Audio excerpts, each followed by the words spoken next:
pop singer Michael Jackson greeted thousands of U.S. troops and their families at a U.S. Army base south of Tokyo on Saturday. Jackson took the opportunity to deliver a message of gratitude to the servicemen and women at Camp Zuma. It is an honor and a privilege for me to be here today, and I thank you for your kind invitation. Those of you who are here today are some of the most special people in the world, because you have chosen a life of service. When we all sleep at night, we rest comfortably knowing that we are protected. And it is because of you in here today and others who so valiantly have given their lives to protect us that we enjoy our freedom.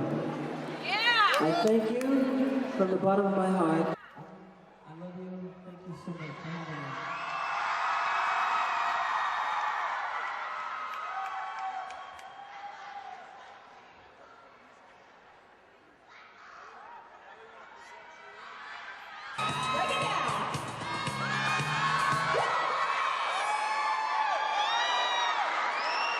The 48-year-old singer posed for photos. 1, 2, 3.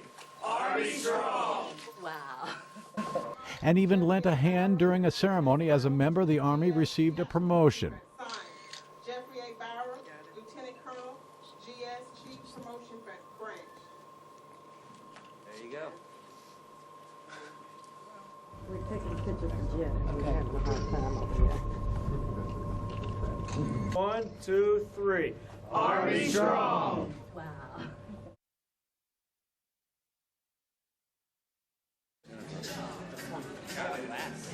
That's funny, man. I gotta tell my mom. For me, I guess because I was in the military, it's kind of a no-brainer. I know what it's like for people to be stationed somewhere and being somewhere kind of isolated and wondering if people even care about you. Until you come to a base and really see what it's like to have families here while the husband or wife has gone out, and what it's like for families on a base. You think you understand the war, you watch TV, but when you're here, you get a chance to really feel that it is a lot different. It does take a lot to be a member of the military. And I would like to give this to you, sir. Wow. Thank you so much. You're welcome, sir. Oh, it was a great experience. I was honored to be here today with everybody. Great. I appreciate the invitation. Yeah, what about the Black Hawk? What about the ride over? Oh, it was first a little intimidating, but once we got up, I liked it very much. Very strong machine. Okay. Yeah. Camp Zuma was honored and grateful to have Mr. Jackson come visit today. I think you can tell from the turnout that we had, the community was absolutely grateful. Okay. I'm very happy that they were able to stay as well behaved as they were. Jackson has been in Japan for nearly a week and has attended 2 fan appreciation parties. Tickets for one of the events sold for as much as $3,500. And no, that price does not include a performance by the pop star. Tim McGuire, The Associated Press.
welcome to Open Minds Radio with your host, Alejandro Rojas, former official spokesperson for the Mutual UFO Network.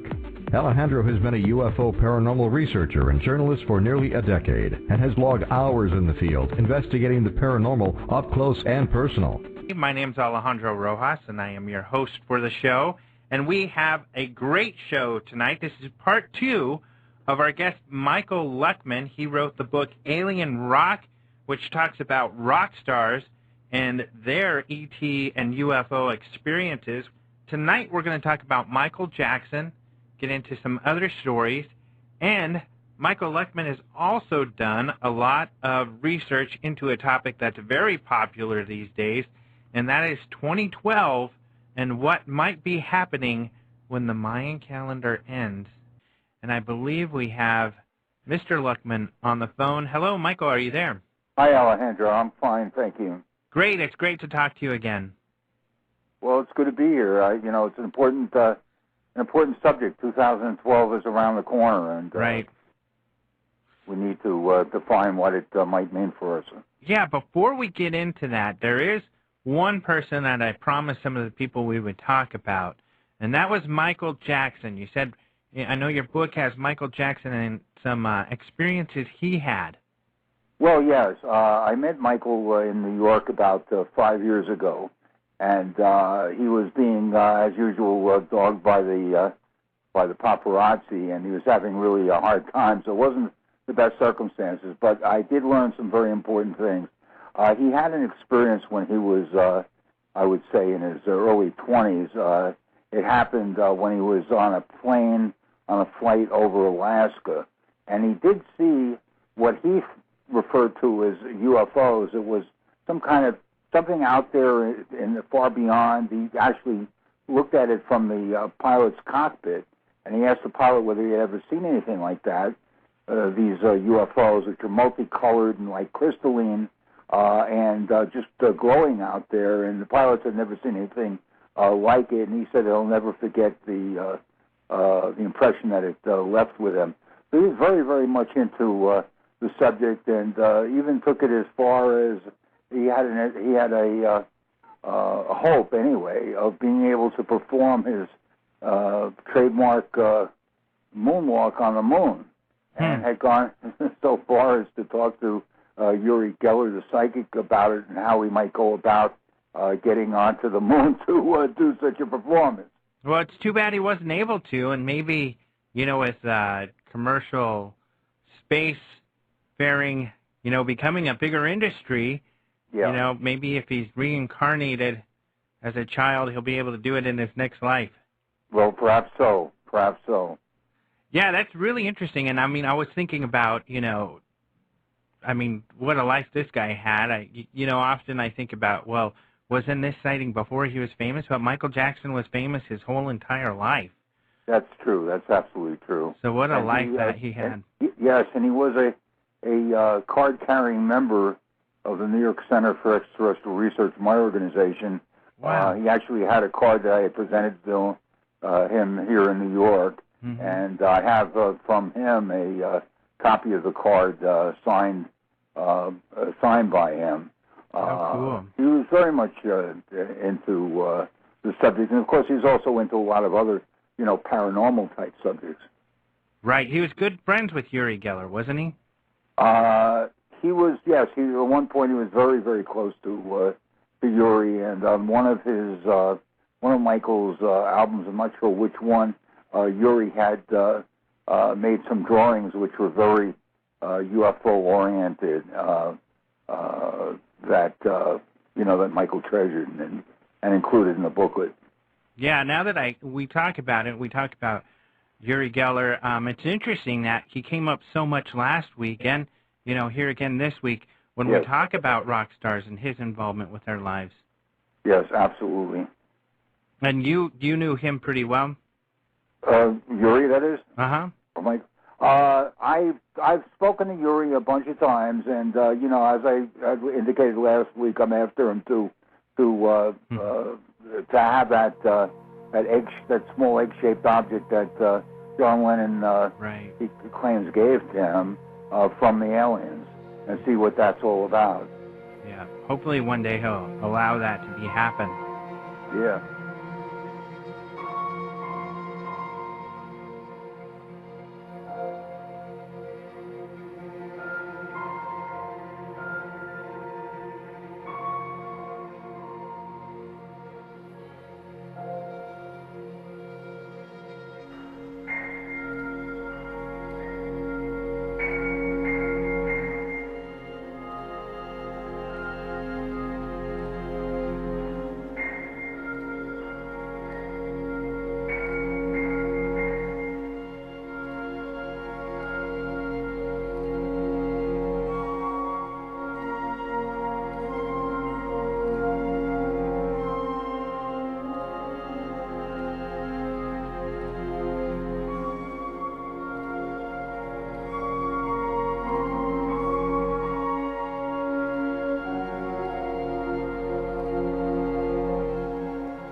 It's the largest private collection in the world of Michael Jackson and Jackson family memorabilia.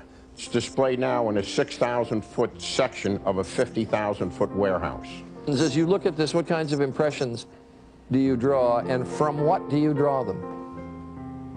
Well, you know, it's crazy. What I draw is how they could let a stranger get all their personal possessions. Well, let's start here. This is one of Michael's earliest stage costumes, and his name is inside on the label, for example. Okay. And this is a photograph of Michael wearing the costume.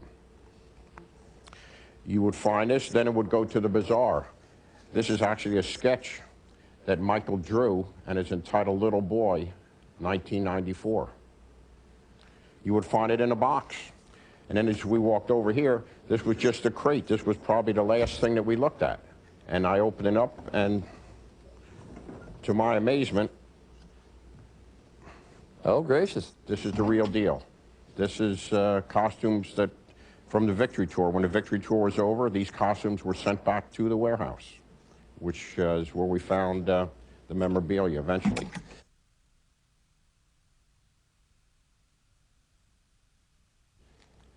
It was contained in a notebook, and there's sketches of different noses. This whole wall is full of gold and platinum, some from the Thriller album, some from the Bad album, some of Janet's records. All these were in the warehouse. Down this way, these are all early Jackson 5 costumes, and then from here back, they're Victory Tour costumes. How many costumes in all do you think you have? About 85. We were going through this. It took over 7 months to go through everything, and we found this, and I thought it was a Halloween costume, and it turned out to be Janet's costume when she imitated Mae West on a TV show.